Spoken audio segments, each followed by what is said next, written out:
Okay, so in this video clip, we will maximize the use of GeoGebra, the graphing calculator, in terms of graphing and of course, identifying the changes in the value of A, H, and K. So you can download GeoGebra from your Play Store or any app store available for your cell phone.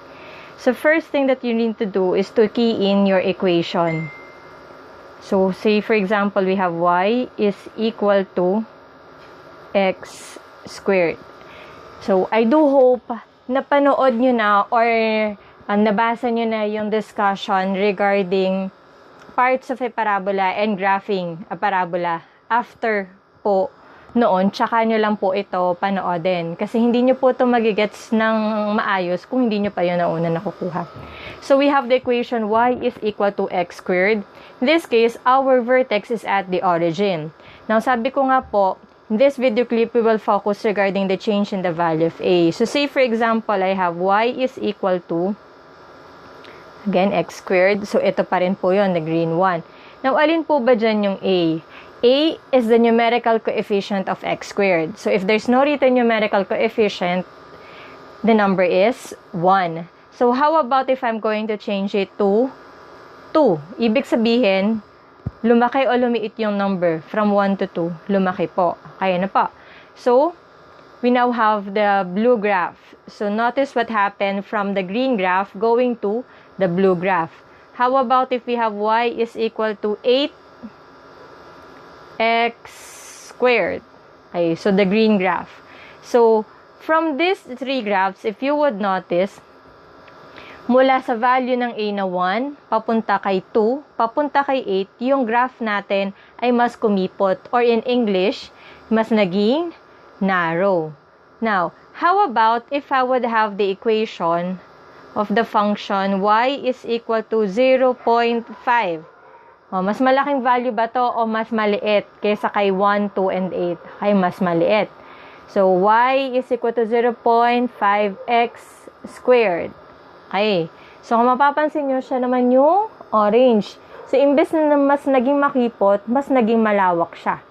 So, we can actually conclude that as the value of a becomes larger, our graph becomes narrower.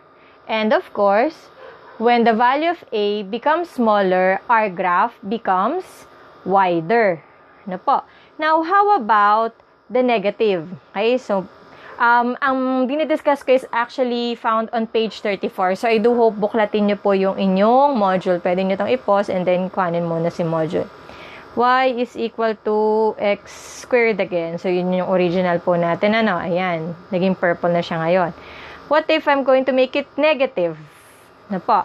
So, in this case, ayan, yun yung nasa baba natin na graph.